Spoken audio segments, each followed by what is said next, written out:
हे बजरंग बली, चैत्र पौर्णिमेच्या या शुभ मुहूर्तावर आमच्या सर्व संकटांचं निवारण कर. श्री हनुमते नमः. ओम श्री हनुमते नमः. संकटमोचन कृपा करा महाराज. अशाच नवनवीन प्रेरणादायी कथांसाठी आमच्या चॅनलला सबस्क्राईब करा आणि बेल आयकॉन दाबा. चला तर मग सुरू करूया.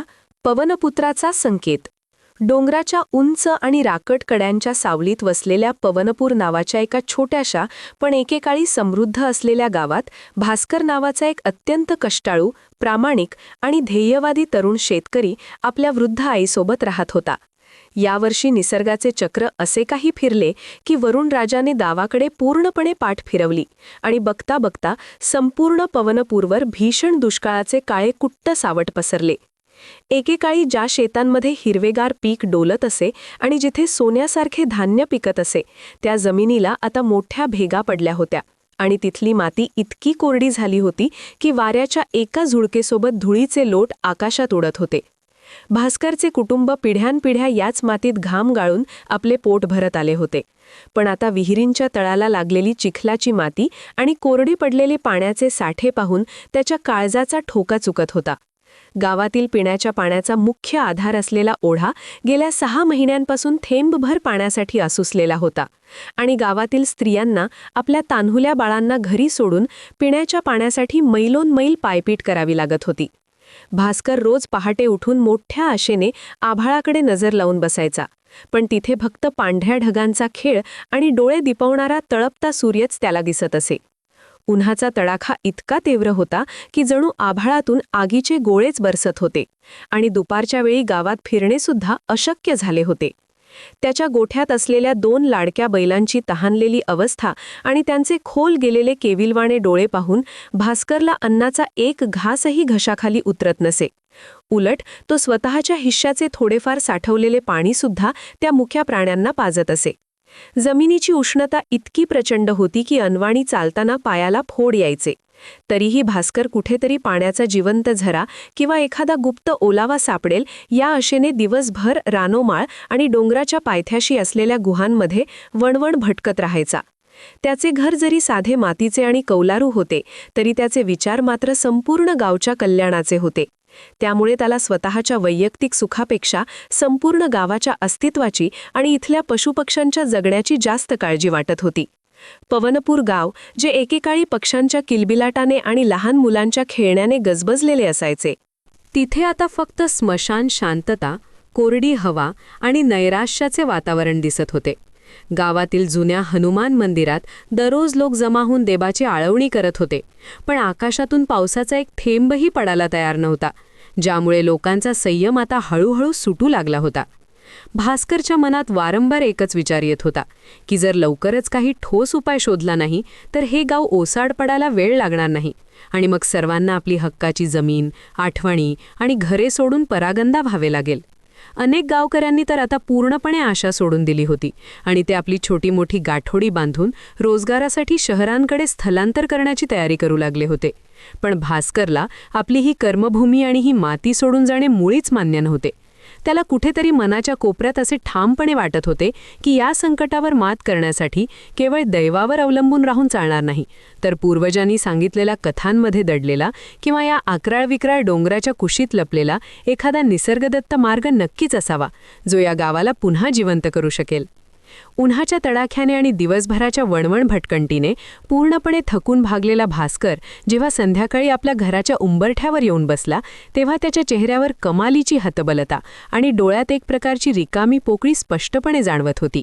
त्याची आई सुमित्रा, जिने आयुष्यभर 18 दारिद्र्य आणि निसर्गाचे अनेक चटके सहन केले होते, तिने आपल्या मुलाची ही अवस्था दुरूनच ओळखली आणि ती हळूवार पावलांनी त्याच्या जवळ येऊन बसली. तिने आपल्या पदराने भास्करच्या कपाळावरचा घाम पुसला आणि त्याला पिण्यासाठी माठातले उरलेले थोडेसे पाणी दिले, जे पिऊन भास्करला क्षणभर हायसे वाटले, पण पुन्हा गावच्या चिंतेने त्याला ग्रासले. सुमित्राने अतिशय शांत आणि गंभीर स्वरात कथेला सुरुवात केली, जी तिने स्वतः तिच्या आजोबांकडून ऐकली होती, की या पवनपूर गावच्या उत्तर दिशेला जो आकराळविक्राळ अंजनीकडा उभा आहे त्या कड्याच्या कुशीत एक असा गुप्त जलस्रोत दडलेला आहे जो कधीही आटत नाही. ती म्हणाली की जुन्या काळी जेव्हा जेव्हा या भूमीवर मोठे संकट आले तेव्हा इथल्या शूर पूर्वजांनी केवळ दैवावर हवाला न ठेवता आपल्या कष्टाने आणि धैर्याने त्या कड्याचे रहस्य शोधले होते. पण काळानुसार लोक आळशी झाले आणि त्यांनी केवळ पूजेचे सोपस्कार करून फळाची अपेक्षा ठेवायला सुरुवात केली, ज्यामुळे तो मार्ग आज विस्मृतीत गेला आहे. सुमित्राने भास्करला ठामपणे सांगितले की तो जलस्रोत काही एखाद्या चमत्काराने आपोआप प्रगट होणार नाही, तर त्यासाठी खऱ्या साहसाची, निस्वार्थ बुद्धीची आणि डोंगरासारख्या अढळ जिद्दीची गरज आहे. कारण निसर्ग आणि ईश्वरी शक्ती आपली परीक्षा घेतल्याशिवाय आपल्याला काहीही देत नाही. तिने स्पष्ट केले की अंजनी कड्याचा तो भाग अत्यंत दुर्गम आणि भयावह आहे, जिथे पोहोचताना अनेकदा भल्याभल्यांची हिंमत खचते. पण जो मनुष्य घाबरून मागे न फिरता शेवटपर्यंत झुंज देतो, त्यालाच त्या डोंगराचे हृदय पाझरताना दिसते. भास्करला आपल्या आईच्या या शब्दांत एक वेगळीच दिशा आणि चैतन्य जाणवू लागले. कारण आत्तापर्यंत तो फक्त पावसाची वाट पाहत होता, पण आता त्याला कळले होते की तो मार्ग शोधण्याची जबाबदारी त्याच्या स्वतःच्या खांद्यावर आहे. सुमित्राच्या बोलण्यात कोणताही अंधविश्वास नव्हता, तर उलट स्वबळावर आणि बुद्धीवर विश्वास ठेवून कृती करण्याचा संदेश होता, ज्याने भास्करच्या मनात एक नवीन उमेद जागी केली. चैत्र पौर्णिमेचा सण जवळ येत होता आणि या शुभ मुहूर्तावर जर आपण काहीतरी ठोस पाऊल उचलले तर कदाचित गावाचे नशीब बदलू शकते, असा विचार त्याच्या मनात घर करू लागला. भास्करने आपल्या आईकडे पाहून एक निश्चय केला की तो उद्याच त्या अंजनी कड्याच्या दिशेने निघेल. मग वाटेत कितीही मोठी संकटे आली किंवा डोंगर कितीही कठीण वाटला तरी तो मागे वळणार नाही. त्या रात्री भास्करला नीट झोप लागली नाही, कारण त्याच्या डोळ्यांसमोर फक्त तो अकराळ विक्राळ कडा आणि त्यातून वाहणाऱ्या पाण्याचा तो स्वप्नवत झरा फिरत होता, जो या पूर्ण तहानलेल्या गावाची तहान भागवू शकत होता. त्याला आता उमजले होते की भक्ती म्हणजे फक्त हात जोडून बसणे नसून संकटाच्या काळात मार्ग काढण्यासाठी स्वतःला झोकून देणे आहे. दुसऱ्या दिवशी सकाळी सूर्याची पहिली किरणे जमिनीला स्पर्श करण्यापूर्वीच भास्करने आपला निर्णय पक्का केला आणि तो थेट गावाचे प्रमुख धनंजय यांच्या वाड्यावर पोहोचला, जिथे गावातील काही ज्येष्ठ मंडळी गंभीरपणे स्थलांतराच्या विषयावर चर्चा करत बसली होती. धनंजय हे अत्यंत शिस्तप्रिय, अनुभवी आणि वास्तववादी विचारांचे व्यक्ती होते, ज्यांनी अनेक पावसाळे पाहिले होते आणि ज्यांच्या शब्दाला संपूर्ण गावात मान होता. भास्करने अतिशय नम्रपणे पण ठाम आवाजात आपल्या आईने सांगितलेल्या त्या अंजनी कड्यामागील गुप्त जलस्रोताचा विषय काढला आणि तिथे जाऊन शोध घेण्याची इच्छा व्यक्त केली. तेव्हा तिथे उपस्थित असलेल्या सर्वांच्या चेहऱ्यावर आश्चर्याचे आणि अविश्वासाचे भाव उमटले.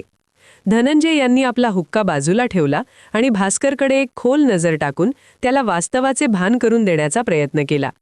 तो कडा म्हणजे केवळ एक राकट डोंगर नसून तिथे पोहोचण्याचा मार्ग अतिशय अरुंद, निसरडा आणि हिंस्त्र श्वापदांनी भरलेला आहे. त्यांनी स्पष्टपणे बजावले की जुन्या काळातल्या कथा ऐकून अशा जीवघेण्या संकटात उडी घेणे हे धाडस नसून तो एक मूर्खपणा आहे. कारण यापूर्वी सुद्धा काही तरुणांनी असा प्रयत्न केला होता, पण ते कधीच परत आले नाहीत किंवा रिकाम्या हाताने परतले. धनंजय यांच्या मते आता काळ बदलला आहे आणि निसर्ग इतका कोपला आहे की अशा काल्पनिक कथांवर विश्वास ठेवून आपला जीव धोक्यात घालण्यापेक्षा आहे तो मालमत्ता आणि जनावरांचा ताफा घेऊन सुरक्षित ठिकाणी निघून जाणे हाच शहाणपणाचा मार्ग होता. भास्करला हे कळून चुकले होते की धनंजय यांचा विरोध हा द्वेषापोटी नसून गावच्या सुरक्षिततेच्या काळजीपोटी आहे, पण तरीही त्याचे मन मानायला तयार नव्हते, कारण गाव सोडणे म्हणजे आपल्या अस्तित्वाची मुळे उपटून टाकण्यासारखे होते. त्याने धनंजय यांना समजवण्याचा प्रयत्न केला की जर आपण न लढताच हार मांडली तर पुढची पिढी आपल्याला कधीच माफ करणार नाही आणि पूर्वजांनी दिलेला हा वारसा जतन करण्याची हीच ती निर्णायक वेळ आहे. धनंजय यांनी पुन्हा एकदा त्याला बजावले की तिथे गेल्यास कोणतीही दैवी शक्ती मदतीला येणार नाही आणि प्रत्येक पाऊल स्वतःच्या जबाबदारीवर टाकावे लागेल. पण भास्करच्या डोळ्यांतील ती अढळ जिद्द पाहून त्यांनाही क्षणभर विचार करावा लागला. अखेर भास्करने जाहीर केले की तो कोणाच्याही दबावाखाली न येता केवळ आपल्या गावच्या आणि मातीच्या ऋणातून मुक्त होण्यासाठी उद्या पहाटे त्या कड्याच्या प्रवासाला निघणार आहे. मग वाटेत मृत्यू आला तरी त्याला पर्वा नाही. भास्करचा हा निर्धार पाहून गावच्या काही तरुणांच्या मनातही थोडी चलबिचल झाली, पण धनंजय यांनी दिलेला इशारा इतका गंभीर होता की कोणीही उघडपणे भास्करला साथ देण्यास पुढे धजावले नाही. भास्कर मात्र शांतपणे तिथून बाहेर पडला, कारण त्याला माहीत होते की मोठ्या कार्याची सुरुवात ही नेहमी एकाकीच असते आणि खऱ्या ध्येयाकडे जाणारा रस्ता हा लोकांच्या मान्यतेपेक्षा स्वतःच्या आत्मविश्वासावर जास्त अवलंबून असतो. त्या संध्याकाळी भास्करने आपल्या प्रवासाची तयारी सुरू केली, ज्यात त्याने फक्त एक जुनी कुऱ्हाड, काही दोरखंड आणि आपल्या आईचा आशीर्वाद सोबत घेण्याचे ठरवले. कारण त्याला कोणत्याही चमत्काराची अपेक्षा नव्हती, तर केवळ आपल्या कष्टावर विश्वास होता. भास्करने आपला निश्चय पक्का केल्यावर त्याचा बालपणीचा जिवलग मित्र वीर याने पुढे येऊन भास्करचा हात हातात घेतला आणि कोणत्याही परिस्थितीत त्याच्यासोबत राहण्याचे वचन दिले. वीर हा स्वभावाने अत्यंत चपळ, बलवान आणि संकटाच्या वेळी डगमगून न जाणारा तरुण होता, जो भास्करच्या प्रत्येक निर्णयावर डोळे मिटून विश्वास ठेवायचा.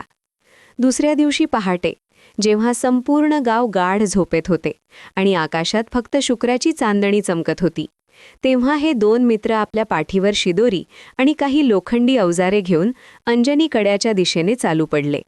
सुरुवातीचा रस्ता ओळखीचा होता, पण जसजसे ते डोंगराच्या पायथ्याशी पोहोचले तसतसे तिथले दगडधोंडे आणि काटेरी झुडपे त्यांचे मार्ग रोखू लागली. सूर्याचे आगमन झाले आणि काही वेळातच उष्णतेचा पारा इतका वाढला की श्वास घेणे सुद्धा कठीण झाले होते. जणू तो डोंगर स्वतःच या दोघांना परत जाण्याचा इशारा देत होता. वाटेत त्यांना सुकलेले वृक्ष आणि तहानलेले काणी दिसत होते, जे या दुष्काळाची भीषणता अधोरेखित करत होते. पण भास्कर आणि वीर यांनी आपले लक्ष फक्त त्या उंच शिखराकडे ठेवले होते.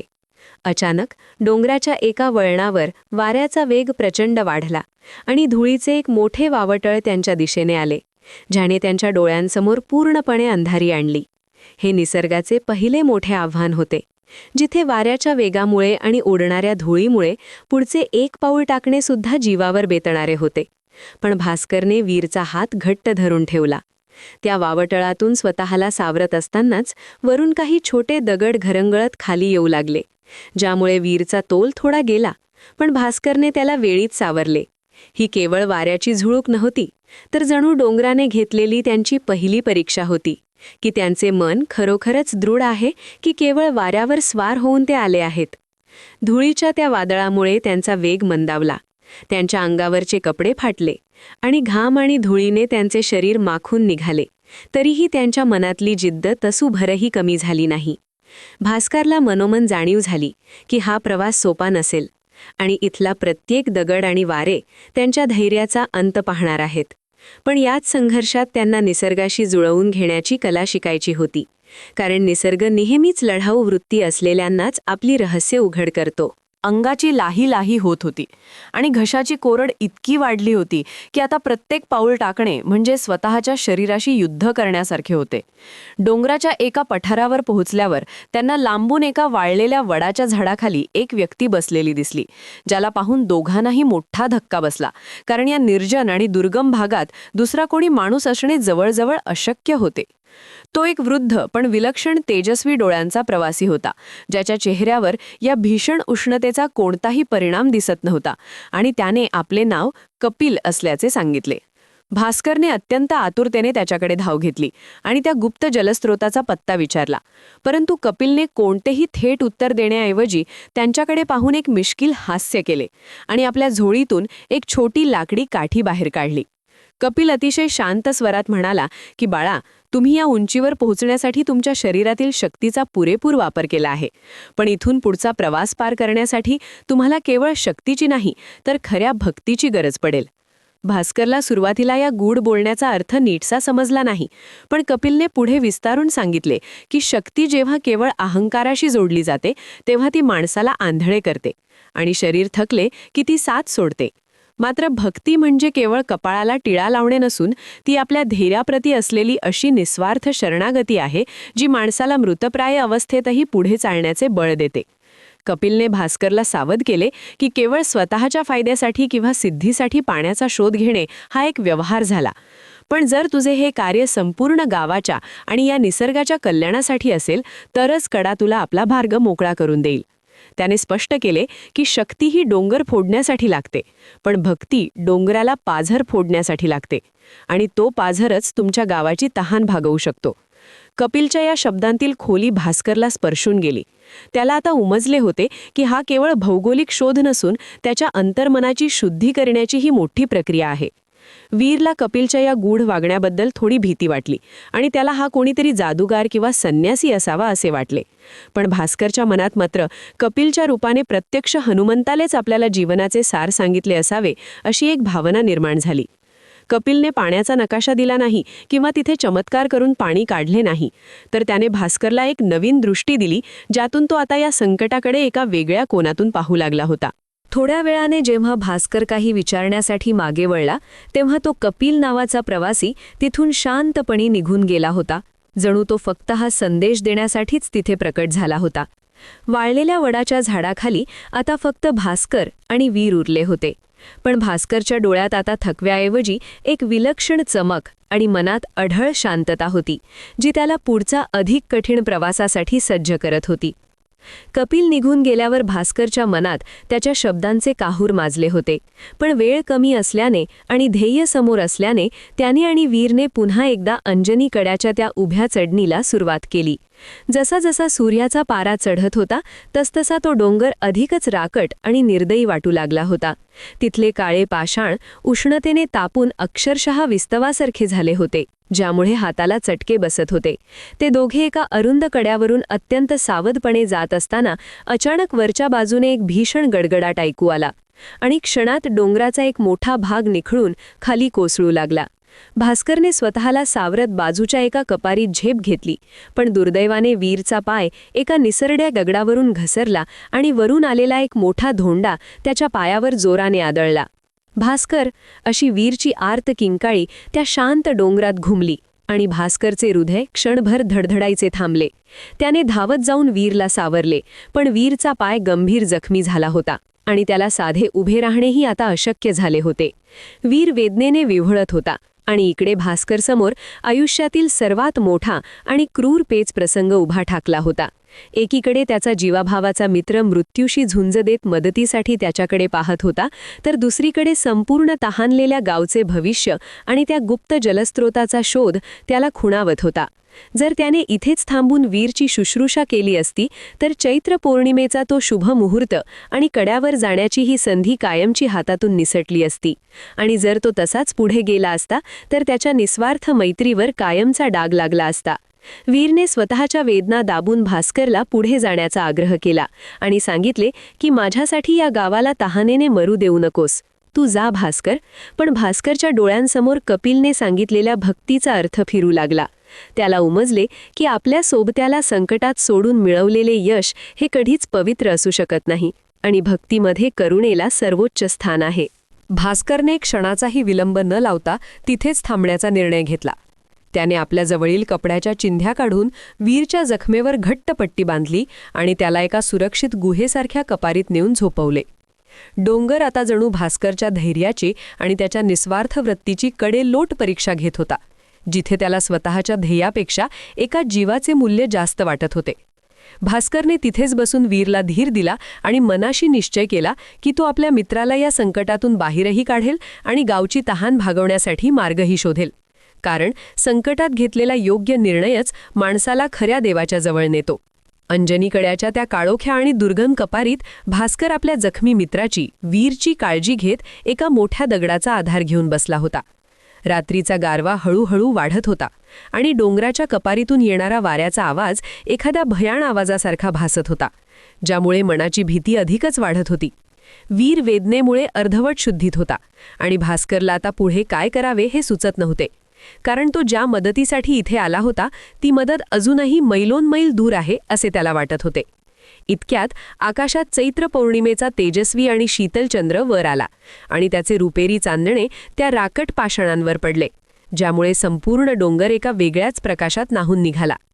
भास्करचे लक्ष अचानक समोरच्या एका मोठ्या शिळेवर गेले, जिथे एक लहान वानर शांतपणे बसले होते आणि ते डोळे विस्फारून भास्करकडेच पाहत होते. हे वानर इतर वानरांसारखे चपळ किंवा गोंधळ करणारे नव्हते, तर ते अत्यंत शांत होते आणि जणू काहीतरी सांगण्याचा प्रयत्न करत होते.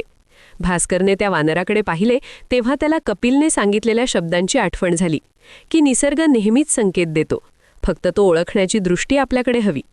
ते लहान वानर उठले आणि भास्करला खुणावत एका मोठ्या वेलींच्या जाळ्याच्या दिशेने चालू लागले, जिथे वरून पाहताना फक्त दगडच दिसत होते. भास्करने धीर एकवटला आणि वीरला हळूच आपल्या पाठीवर घेऊन तो त्या वानराच्या मागोमाग गेला. त्या वेलींचे जाळे बाजूला सारताच भास्करला तिथे एक गुप्त गुहेचे प्रवेशद्वार दिसले, जे बाहेरून कोणालाही दिसणे अशक्य होते. गुहेच्या आतला भाग अत्यंत प्रशस्त आणि सुरक्षित होता, जिथे वाऱ्याचा किंवा हिंस्त्र प्राण्यांचा धोका नव्हता. भास्करने वीरला तिथे एका मऊ वाळूच्या जागेवर शांतपणे निजवले आणि त्याला पिण्यासाठी आपल्याकडे उरलेले थोडेसे पाणी दिले. त्या लहान वानराने भास्करकडे एकदा पाहिले आणि ते गुहेच्या अंधारात कुठे गायब झाले ते कळलेच नाही. पण भास्करला आता एक प्रकारचा दिलासा मिळाला होता. त्याला जाणवले की संकटाच्या काळात जेव्हा बुद्धी काम करणे थांबवते, तेव्हा असे छोटे संकेतच आपल्याला मार्ग दाखवतात. भास्करने मनोमन त्या शक्तीचे आभार मानले आणि चैत्र पौर्णिमेच्या त्या रात्रीत त्याला कळून चुकले की त्याच्या या कठीण प्रवासाचा एक टप्पा पूर्ण झाला आहे.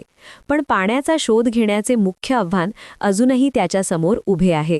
त्या गुहेच्या शांत वातावरणात भास्करला थोडा वेळ विश्रांती मिळाली, पण त्याच्या मनात आता त्या शिलालेखांबद्दल उत्सुकता निर्माण झाली होती, जे कदाचित या गुहेच्या अधिक खोल भागात दडलेले असावेत. गुहेच्या त्या शांत आणि सुरक्षित वातावरणात वीरला निजवून भास्करने थोडे पुढे जाण्याचे ठरवले, कारण त्याच्या अंतर्मनातील जिज्ञासा त्याला स्वस्थ बसू देत नव्हती. गुहेच्या भिंतींवर चैत्र पौर्णिमेचे शीतल चांदणे एका विशिष्ट कोनातून परावर्तित होत होते, ज्यामुळे आतल्या काळोखातही एक मंद प्रकाशाची रेघ दिसत होती. भास्करने आपल्या हातातील मशालीच्या उजेडात पाहिले तर समोरच्या एका प्रचंड शिळेवर काही प्राचीन शिलालेख कोरलेले त्याला दिसले. त्याला वाटले होते की तिथे एखादा नकाशा असेल किंवा पाण्याचा मार्ग दाखवणारी चिन्हे असतील, पण जसजसा तो त्या अक्षरांकडे निरखून पाहू लागला तसतसा त्याचा गोंधळ वाढत गेला. ते शिलालेख भौगोलिक नकाशा नसून मनाच्या शुद्धतेची परीक्षा घेणारे एक गुंतागुंतीचे कोडे होते, ज्यात लिहिले होते की पाण्याचा झरा तिथेच फुटतो जिथे अहंकाराचा शेवट होतो, आणि जो स्वतःच्या तहानेपेक्षा दुसऱ्याच्या तृप्तीचा विचार करतो त्यालाच या डोंगराचे हृदय पाझरताना दिसते. भास्करला हे उमजले की हे केवळ दगड फोडण्याचे काम नसून स्वतःच्या आत असलेल्या स्वार्थाला आणि भीतीला फोडण्याचे काम आहे. त्या कोऱ्या पाषाणांवर कोरलेल्या ओळी त्याला सांगत होत्या की जर तो केवळ एका महान नायकाची पदवी मिळवण्यासाठी किंवा स्वतःच्या घरासाठी हे पाणी शोधत असेल तर त्याला कधीच यश मिळणार नाही. डोंगर त्याला एक आध्यात्मिक प्रश्न विचारत होता की तू हे सर्व का करत आहेस? जर या कठीण प्रवासात तुला तुझे प्राण अर्पण करावे लागले तरीही तुझे ध्येय तेच राहील का? भास्कर तिथेच त्या शिलालेखासमोर डोळे मिटून बसला आणि त्याने आपल्या मनातील सर्व शंका, भीती आणि स्वतःबद्दलचा गर्व काढून टाकला. त्याला आठवले की गावातले लोक, तहानलेली जनावरे आणि ती भेगाळलेली जमीन हीच त्याची खरी प्रेरणा होती. शिलालेखातील ते शब्द जणू त्याच्याशी बोलू लागले होते की मार्ग बाहेर नाही तर तुझ्या शुद्ध हेतूमध्ये दडलेला आहे. ही एक अशी मानसिक परीक्षा होती जिथे बुद्धीचे तर्क कमी पडत होते आणि केवळ हृदयातील निस्वार्थ भक्तीच कामी येणार होती. भास्करने त्या शिलालेखाचा अर्थ लावताना हे जाणले की पुढचा रस्ता हा शारीरिक श्रमांपेक्षा मानसिक धैर्याचा जास्त असणार आहे. कपिलने जे सांगितले होते त्याचा खरा प्रत्यय त्याला आता या गुहेत येत होता, जिथे निसर्ग त्याला एक परिपक्व माणूस बनवत होता. त्या शिलालेखामुळे त्याला पाण्याचा नेमका पत्ता मिळाला नाही, पण त्या पाण्याचा शोध घेण्यासाठी लागणारी निर्मळ दृष्टी मात्र त्याला नक्कीच मिळाली होती. आता त्याला पुढच्या प्रवासात कोणत्या दिशेला वळायचे आहे याचा एक अस्पष्ट पण आश्वासक संकेत मिळू लागला होता. गुहेच्या खोल भागात जेव्हा भास्कर शिलालेखांचा अर्थ समजून घेण्याचा प्रयत्न करत होता, तेव्हा अचानक गुहेच्या प्रवेशद्वाराजवळ काही लोकांच्या ओरडण्याचं आणि जड पावलांचा आवाज ऐकू आला. भास्कर सावध झाला आणि त्याने पाहिले की हातात मशाली आणि धारदार शस्त्रे घेतलेली 4-5 अनोळखी माणसांची एक टोळी तिथे शिरली होती. हे लोक गावातील नव्हते, तर ते शेजारच्या प्रांतातील स्वार्थी व्यापारी आणि त्यांचे भाडोत्री लोक होते, ज्यांना अंजनी कड्याच्या गुप्त जलस्रोताबद्दल कुठून तरी माहिती मिळाली होती. त्यांचा उद्देश अतिशय क्रूर होता. त्यांना ते पाणी शोधून त्यावर आपली मालकी प्रस्थापित करायची होती आणि दुष्काळग्रस्त गावांना ते पाणी चढ्या किमतीत विकून पैसा कमवायचा होता. टोळीचा मोरक्या भास्करला पाहून जोराने हसले आणि त्यांनी त्याला तिथून निमूटपणे निघून जाण्यास सांगितले, अन्यथा त्याचे वाईट परिणाम होतील अशी धमकी दिली. भास्कर समोर आता एक नवीन आणि अनपेक्षित संकट उभे राहिले होते. एकीकडे त्याचा जखमी मित्र वीर तिथेच होता आणि दुसरीकडे या लोभी लोकांपासून त्या पवित्र जलस्रोताचे रक्षण करायचे होते. भास्करने विचार केला की जर त्याने या लोकांची हिंसेचा मार्ग स्वीकारला तर तो एकटा या सर्वांशी लढू शकणार नाही आणि कदाचित वीरच्या जीवालाही धोका निर्माण होईल. त्याने कपिलने दिलेला बुद्धी आणि भक्तीचा धडा आठवला आणि त्याने अत्यंत शांतपणे त्या लोकांशी संवाद साधण्यास सुरुवात केली. भास्करने त्यांना सांगितले की ज्या पाण्याचा तुम्ही शोध घेत आहात ते केवळ एका शिलालेखावर अवलंबून नाही, तर या गुहेच्या वाटा इतक्या गुंतागुंतीच्या आहेत की चुकीचे पाऊल टाकल्यास तुम्ही कधीच बाहेर पडू शकणार नाही. त्याने त्या टोळीला शिलालेखातील ते कठीण कोडे दाखवले आणि त्यांना भासवले की हा मार्ग शोधण्यासाठी त्याला त्यांच्या मदतीची गरज आहे, पण प्रत्यक्षात तो त्यांना एका अशा मार्गाकडे घेऊन गेला जो बंद होता. भास्करने आपल्या चपळ बुद्धीने त्यांना अशा काही तांत्रिक अडचणी सांगितल्या की ते लोक गोंधळून गेले आणि आपापसातच वाद घालू लागले. भांडण आणि लोभामुळे त्यांच्यातील एकता तुटली आणि त्यांना वाटले की भास्करशिवाय ते पुढे जाऊ शकणार नाहीत, म्हणून त्यांनी त्याला सोबत घेण्याचे ठरवले. पण भास्करने संधी साधून त्यांना एका मोठा दगडी दरवाजापाशी नेऊन उभे केले, जो फक्त एका विशिष्ट पद्धतीनेच उघडत होता, ज्याचा संकेत त्याला मगाशी शिलालेखात मिळाला होता. त्याने त्या लोकांना तिथे गुंतवून ठेवले आणि स्वतः मात्र एका लहान खिंडीतून निसटून वीरकडे पोहोचला. भास्करने हिंसा न करता केवळ आपल्या चातुर्याने आणि धैर्याने त्या स्वार्थी टोळीला भमाट ठेवले, कारण त्याला माहीत होते की सत्याचा मार्ग हा तलवारीपेक्षा बुद्धीने जास्त सुरक्षित राहतो. आता त्याला लवकरात लवकर त्या मुख्य जलस्रोतापर्यंत पोहोचायचे होते, कारण त्या टोळीला त्यांचे चुकल्याचे लक्षात यायला फार वेळ लागणार नव्हता. भास्करने वीरला त्या सुरक्षित जागी स्थिर केल्यावर त्याच्या मनात धाकधूक सुरू झाली होती, कारण त्या स्वार्थी टोळीला आपल्या फसवणुकीची जाणीव लवकरच होणार होती आणि ते पुन्हा हल्ला करण्याची शक्यता होती. तो गुहेच्या बाहेरच्या बाजूला येऊन एका मोठ्या दगडावर बसला आणि समोर पसरलेल्या अथांग दरीकडे पाहू लागला, जिथला तळाचा भाग काळोखात पूर्णपणे हरवलेला होता आणि जिथून वाऱ्याचा एक वेगळाच आवाज येत होता. अचानक त्याला बाजूच्या खडकाच्या सावलीतून कपिल हळुवार पावलांनी बाहेर येताना दिसला, ज्याला पाहून भास्करच्या जीवात जीव आला आणि त्याच्या मनात दाटेला संभ्रम क्षणार्धात दूर झाला. कपिलचे व्यक्तिमत्व यावेळी अधिकच गंभीर आणि तेजस्वी वाटत होते. तो भास्करच्या जवळ आला आणि त्याच्या खांद्यावर हात ठेवून म्हणाला, बाळा, तू तुझ्या बुद्धीचा वापर करून तात्पुरते संकट तर टाळले आहेस, पण आता खरी परीक्षा तुझ्या धैर्याची आणि समर्पणाची आहे.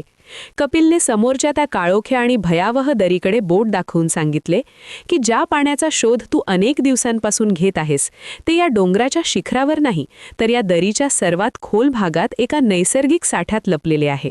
तो पुढे म्हणाला की माणूस नेहमी उंची गाठण्याचा आणि वर जाण्याचा प्रयत्न करतो, पण निसर्गाची गूढ रहस्य उलगडण्यासाठी कधीकधी आपल्याला स्वतःला पूर्णपणे झोकून देऊन खाली उतरावे लागते. ज्या क्षणी तू तुझ्या मनातील मृत्यूची आणि अपयशाची भीती पूर्णपणे सोडून देशील, त्याच क्षणी तुला त्या प्रवाहाची दिशा स्पष्टपणे दिसेल. कपिलने भास्करला अतिशय शांतपणे सावध केले की ही दरी जितकी खोल आहे तितकीच ती अज्ञात आणि अनाम आहे. तिथे गेलेला माणूस पुन्हा प्रकाशात येईलच याची शाश्वती नसते, पण एका खऱ्या आणि निस्वार्थ भक्तासाठी हाच एकमेव आणि अंतिम मार्ग शिल्लक आहे. भास्करने त्या काळोखात पाहिले. तिथे फक्त वाऱ्याचा घोंघावणारा आवाज आणि एक न संपणारी गर्ता दिसत होती, ज्यामुळे भल्याभल्यांचे पाय कापले असते. पण कपिलच्या शब्दांनी त्याच्यात एक अपूर्व आणि दैवी शक्ती संचारली होती. कपिलने त्याला स्पष्टपणे सांगितले की देव कधीच कोणाचा हात धरून चालत नाही. तो फक्त योग्य रस्ता दाखवतो आणि त्यावर चालण्याची हिंमत आपल्याला स्वतःच्या अंतर्मनातच शोधावी लागते, कारण भीती हाच माणसाचा सर्वात मोठा शत्रू असतो. भास्करने एक दीर्घ श्वास घेतला. आपल्या कमरेला असलेला जुना पण मजबूत दोरखंड एका मोठ्या आणि अढळ झाडाच्या बुंध्याला घट्ट बांधला आणि त्या अथांग दरीत उतरण्याचा अत्यंत धाडसी निर्णय घेतला. कपिल तिथेच उभा राहून भास्करच्या या निडर निर्णयाकडे समाधानाने पाहत होता.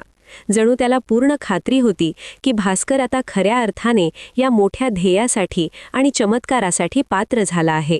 भास्करने जेव्हा त्या दरीच्या खडबडीत भिंतीवरून खाली उतरायला सुरुवात केली तेव्हा त्याचे शरीर सुरुवातीला भीतीमुळे थोडे थरफरत होते, पण त्याच्या मनातील गावाच्या दुष्काळाचे आणि तहानलेल्या लोकांचे चित्र त्याला प्रत्येक पाऊल अधिक मजबूतीने टाकण्याचे बळ देत होते. त्या भीषण काळोखात आणि वाऱ्याच्या वेगात भास्कर जेव्हा एक एक फूट खाली उतरत होता तेव्हा त्याला कपिलचे ते शब्द पुन्हा पुन्हा आठवत होते की भीतीचा त्याग हीच यशाची पहिली आणि सर्वात महत्त्वाची पायरी आहे. भास्कर आता त्या खोल दरीच्या तळाशी जाण्यासाठी पूर्णपणे सज्ज झाला होता, जिथे त्याच्या आयुष्यातील सर्वात मोठे रहस्य आणि सर्वात कठीण शारीरिक श्रम त्याची वाट पाहत होते, ज्यामुळे कदाचित त्याच्या गावाची तहान भागणार होती. भास्कर दोरखंडाच्या सहाय्याने अत्यंत सावधपणे त्या काळोख्या दरीच्या तळाशी पोहोचला, जिथे सूर्याचा प्रकाश पोहोचणे जवळजवळ अशक्य होते. पण चैत्र पौर्णिमेच्या चंद्राचे काही विखुरलेले किरण तिथल्या ओलाव्यामुळे दगडांवर चमकत होते.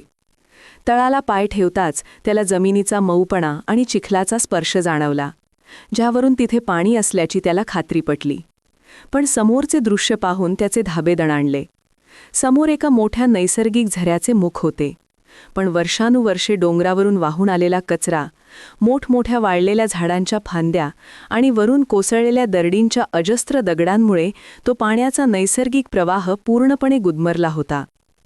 तो झरा नसून कचऱ्याचा एक मोठा ढिगारा वाटत होता, ज्याने पाण्याचा मार्ग अडवून धरला होता, आणि त्यामुळेच खालच्या भागात थेंबभरही पाणी पोहोचत नव्हते. भास्करला आता कळून चुकले की केवळ या दुर्गम ठिकाणी पोहोचणे पुरेसे नाही, तर निसर्गाला आता त्याच्या शरीरातील रक्ताचे पाणी करून केलेल्या अथक परिश्रमांची अपेक्षा आहे. त्याने आपली कुऱ्हाड बाजूला ठेवली आणि कोणत्याही यंत्राशिवाय केवळ आपल्या हातांच्या बळावर ते चिखलात रुतलेले जड दगड बाजूला सारण्यास सुरुवात केली. एकेका दगडाचे वजन इतके प्रचंड होते की तो हलवताना भास्करच्या अंगातील सर्व शक्ती एकवटली जात होती. त्याचे पाय चिखलात खोलवर रुतत होते आणि थंडगार हवा त्याच्या अंगावर काटा आणत होती. तासनतास उलटून गेले. भास्करच्या हातांना मोठे फोड आले, हातांच्या बोटांमधून रक्त येऊ लागले आणि शरीराचा प्रत्येक सांधा वेदनेने विव्हळू लागला. तरीही तो एक क्षणही थांबला नाही. त्याला आठवत होती ती गावातील तहानलेली लहान मुले, आईचा तो आशेने भरलेला चेहरा आणि भास्करकडे डोळे लावून बसलेले त्याचे लाडके प्राणी, ज्यांच्यासाठी त्याला हा लढा जिंकायचा होता. त्या एकाकी दरीच्या तळाशी भास्कर आता फक्त एक सामान्य शेतकरी उरला नव्हता, तर तो एक असा जिद्दी पुरुष झाला होता जो आपल्या मातीच्या हक्कासाठी निसर्गाशी आणि स्वतःच्या थकव्याशी झुंज देत होता. जसा जसा तो कचरा आणि दगड कमी होऊ लागले, तसतसा जमिनीतून एक अतिशय मंद पण स्पष्ट असा पाण्याचा झुळझुळ आवाज त्याच्या कानावर पडला, ज्या आवाजाने भास्करच्या मरगळलेल्या शरीरात अचानक नवचैतन्य खुंकले. त्याला जाणीव झाली की हा केवळ पाण्याचा प्रवाह नाही, तर त्याच्या कष्टाचे चीज होणारा तो दैवी संकेत आहे, जो या दगडांखाली अनेक वर्षांपासून अडकून पडला होता. भास्करने आता शेवटचा आणि सर्वात मोठा दगड हलवण्यासाठी आपली संपूर्ण उरली-सुरली ताकद एकवटली. कारण आता पहाट होण्यास थोडाच वेळ शिल्लक होता आणि संपूर्ण गावाचे भवितव्य त्याच्या या शेवटच्या निर्णायक प्रयत्नावर अवलंबून होते. चैत्र पौर्णिमेची ती रात्र आता आपल्या शिखरावर पोचली होती आणि आभाळातील तो पूर्ण चंद्र एखाद्या तेजस्वी सोन्याच्या थाळीसारखा अंजनी कड्याच्या अगदी वर येऊन थांबला होता, ज्याचा पांढरा शुभ प्रकाश दरीच्या त्या काळोख्या तळापर्यंत झिरपत भास्करच्या रक्ताळलेल्या हातांना एक वेगळीच चकाकी देत होता. संपूर्ण पवनपूर गावात यावेळी लोक हनुमान जन्माचा सोहळा साजरा करत मंदिरात जमा झाले असतील आणि भजन कीर्तनात दंग असतील. पण भास्कर मात्र या निर्जन दरीत त्या अक्राळ विक्राळ आणि अजस्र शिळेशी प्रत्यक्ष झुंज देत खऱ्या अर्थाने त्या शक्तीची उपासना करत होता. त्याच्या शरीरातील प्रत्येक स्नायू आता प्रचंड वेदनेने थरथरत होता आणि खोल दरीतील कमी असलेल्या प्राणवायूमुळे त्याला श्वास घ्यायलाही त्रास होत होता. तरीही भास्करने हार मानली नाही, कारण त्याला आता कळून चुकले होते की खरी भक्ती म्हणजे केवळ हात जोडून चमत्कार घडण्याची वाट पाहणे नव्हे, तर संकटाच्या काळात स्वतःच्या अंगातली शेवटची शक्ती लोककल्याणासाठी खर्च करणे होय.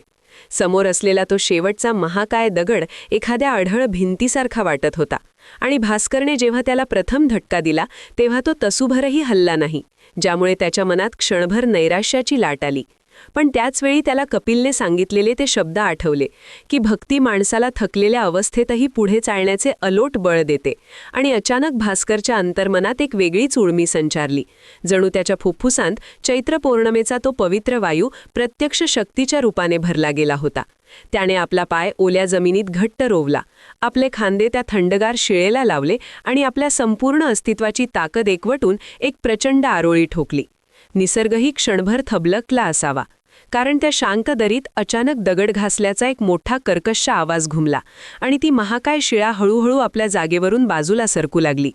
भास्करला यावेळी कोणतेही दैवी रूप डोळ्यांनी दिसले नाही, पण त्याला आपल्या स्वतःच्या बाहूंमध्ये आणि हृदयाच्या धडधडीत ज्या अफाट ताकदीचा अनुभव येत होता, तीच त्याच्यासाठी पवनपुत्राची सर्वात मोठी निशाणी होती. घामाने निथळत असताना आणि हातांतून रक्ताचे थेंब जमिनीवर पडत असतानाही भास्करने आपला जोर कमी केला नाही, कारण त्याला माहीत होते की हीच ती निर्णायक वेळ आहे जिथे एका बाजूला हतबलता आहे आणि दुसऱ्या बाजूला गावाचे जीवन आहे. अखेर तो मोठा दगड पूर्णपणे एका बाजूला झाला आणि त्यातून बाहेर पडलेल्या हवेच्या एका थंडगार झुळकेने भास्करच्या चेहऱ्याला स्पर्श केला. जणू ते डोंगराचे हृदय खरोखरच पाजरायला तयार झाले होते. या एकांतवासात केलेल्या कष्टांमुळे भास्करला आज स्वतःच्या ज्या सुप्त शक्तीची जाणीव झाली होती ती कोणत्याही वरदानापेक्षा मोठी होती. आणि आता त्याला फक्त त्या पहिल्या जलधारांची प्रतीक्षा होती, ज्या या तहानलेल्या भूमीचे नशीब बदलणार होत्या. शिळा पूर्णपणे बाजूला सरकताच एकाएकी जमिनीच्या खोल पोटातून एक भीषण गडगडाट झाला आणि क्षणार्धात त्या पाषाणांच्या भेगांमधून चंदेरी रंगाचे अतिशय शुद्ध आणि बर्फासारख्या थंडगार पाण्याचे जोरदार फवारे बाहेर उडू लागले. कित्येक वर्षांपासून डोंगराच्या अंधाऱ्या कप्प्यात अडकून पडलेला तो प्राचीन जलस्रोत आज खऱ्या अर्थाने मुक्त झाला होता आणि भास्करच्या चेहऱ्यावर पाण्याचे ते तुषार उडताच त्याच्या सर्व वेदना, थकवा आणि रक्ताळलेल्या जखमांची आग जणू शांत झाली. भास्करच्या डोळ्यांतून आनंदाश्रू वाहू लागले, कारण त्याने पाहिले की तो छोटासा झरा आता एका मोठ्या प्रवाहाचे रूप घेऊ लागला होता, जो दरीच्या तळाशी साचून पुढे वाहण्यासाठी मार्ग शोधत होता. पण तिथेच भास्कर समोर एक नवीन विचार उभा राहिला. त्याने पाहिले की भौगोलिक रचनेनुसार हे पाणी एका मोठ्या नैसर्गिक कुंडासारख्या भागात साचणार होते, जिथून दोन वेगवेगळे मार्ग फुटत होते. एक मार्ग थेट त्याच्या स्वतःच्या पवनपूर गावाच्या दिशेला खाली उतरत होता, तर दुसरी एक अरुंद नैसर्गिक नळी शेजारच्या त्या प्रांताकडे जात होती, जिथून मगाशी ते लोभी आणि स्वार्थी व्यापारी आले होते. भास्करच्या मनात क्षणभर विचार आला की ज्या लोकांनी त्याला धमकी दिली आणि जे केवळ पैशासाठी या पवित्र पाण्याचा शोध घेत होते, त्यांना हे पाणी का द्यावे? त्याने फक्त स्वतःच्या गावचा मार्ग मोकळा केला असता तर पवनपूरला अधिक पाणी मिळाले असते आणि तो गावाचा महान नायक ठरला असता. पण त्याच क्षणी त्याला कपिलचे ते शब्द आठवले की भक्ती तेव्हाच पूर्ण होते जेव्हा ती स्वतःच्या गरजांच्या पलीकडे जाऊन सर्वांच्या कल्याणाचा विचार करते.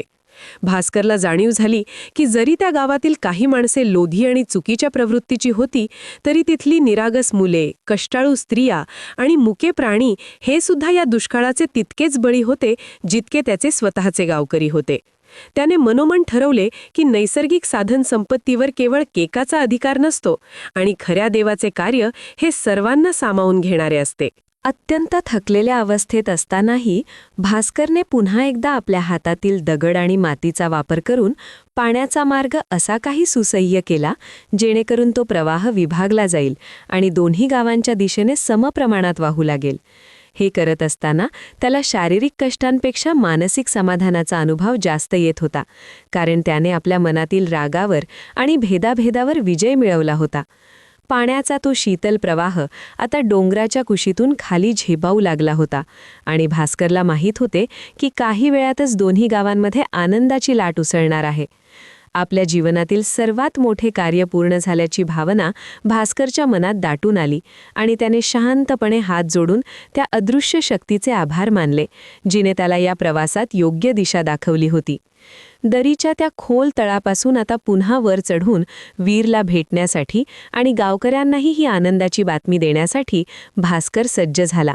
पण त्याच्या मनात आता एक अढळ शांतता होती, जी कोणत्याही संपत्तीपेक्षा मोठी होती. सकाळचा कोवळा सूर्यप्रकाश जेव्हा पवनपूरच्या भेगाळलेल्या जमिनीवर पडला, तेव्हा गावातील शांतता एका विलक्षण आवाजाने भंग पावली. तो आवाज पाषाणांतून वाहणाऱ्या शीतल पाण्याचा होता. डोंगराच्या पायथ्याशी असलेल्या ओढ्यामध्ये जेव्हा चंदेरी रंगाचा पाण्याचा पहिला लोंढा फेसळत आला, तेव्हा गावकऱ्यांना आपल्या डोळ्यांवर विश्वासच बसेना. लोक आनंदाने ओरडू लागले, लहान मुले पाण्यासाठी घराबाहेर धावली आणि आबाल वृद्ध त्या पाण्याच्या स्पर्शामुळे भारावून गेले. काही वेळातच भास्कर आणि जखमी वीर सावधपणे डोंगरावरून खाली उतरताना दिसले. तेव्हा संपूर्ण गाव त्यांच्या दिशेने धावले. भास्करचा चेहरा थकला होता, अंगावरच्या जखमा सुकल्या होत्या, पण त्याच्या डोळ्यात एक अढळ समाधान होते. गावप्रमुख धनंजय यांनी पुढे येऊन भास्करचा हात हातात घेतला आणि गदगद स्वरात त्याची माफी मागितली, कारण त्यांना आता उमजले होते की केवळ नशिबावर हवाला देऊन बसण्यापेक्षा भास्करने केलेला हा पुरुषार्थच खरा दैवी चमत्कार होता. भास्करने सर्वांना सांगितले की हे पाणी केवळ पवनपूरचे नाही, तर त्याने मार्ग असा केला आहे की शेजारच्या गावालाही त्याचा लाभ मिळेल. हे ऐकून धनंजय यांच्यासह सर्व गावकऱ्यांचा अभिमान द्विगुणित झाला. भास्करचे लक्ष अचानक गर्दीच्या एका टोकाला गेले, जिथे त्याला तो अनाकलनीय प्रवासी कपिल उभा असलेला दिसला. कपिलने केवळ लांबूनच एक मंद स्मितहास्य केले आणि एका क्षणात तो लोकांच्या गराड्यातून असा काही अदृश्य झाला की त्याचा मागमूसही उरला नाही. भास्करला आता कोणत्याही पुराव्याची गरज नव्हती, कारण त्याला हे पूर्णपणे कळून चुकले होते की संकट काळात जो मार्ग सापडत नव्हता, तो संकेत देणारा आणि कठीण प्रसंगी त्याच्या शरीरात संचारलेली ती अफाट शक्ती म्हणजेच प्रत्यक्ष हनुमान होते. देवाने त्याला आयते पाणी दिले नाही, तर पाणी मिळवण्यासाठी लागणारे धैर्य आणि निस्वार्थ बुद्धी दिली, ज्यामुळे भास्करचे पूर्ण व्यक्तिमत्वच बदलून गेले होते. कथेच्या शेवटी गाव पुन्हा हिरवेगार होऊ लागले आणि भास्करने सर्वांना हाच धडा दिला की भक्ती म्हणजे केवळ कपाळाला टिळा लावून फळाची अपेक्षा करणे नव्हे, तर लोककल्याणासाठी स्वतःच्या कष्टाची पराकाष्ठा करणे होय. चैत्र पौर्णिमेच्या त्या रात्री पवनपुत्राने भास्करला केवळ पाणी शोधायला लावले नव्हते, तर माणसाने माणसासाठी कसे जगावे याचे मर्म शिकवले होते, जे या गावासाठी कोणत्याही सोन्या नाण्यांपेक्षा मोलाचे ठरले. मित्रांनो, पवनपुत्राचा संकेत ही कथा आपल्याला शिकवते की देव केवळ प्रार्थना केल्याने प्रसन्न होत नाही, तर तो आपल्या कष्टातून आणि निस्वार्थ भावनेतून प्रकट होतो. भास्करप्रमाणेच जर आपणही संकटात ध्येयाशी ठाम राहिलो तर निसर्ग आपल्याला मार्ग नक्कीच दाखवतो. ही कथा तुम्हाला कशी वाटली हे कमेंटमध्ये नक्की सांगा आणि जर व्हिडिओ आवडला असेल तर लाईक करा, आपल्या मित्रांसोबत शेअर करा. अशाच भक्तिमय व प्रेरणादायी कथांसाठी चॅनलला सबस्क्राईब करून बेल आयकॉन दाबायला विसरू नका. तुमच्या एका प्रतिसादाने आम्हाला नवीन कथा लिहिण्यासाठी मोठे प्रोत्साहन मिळते. धन्यवाद. काळजी घ्या.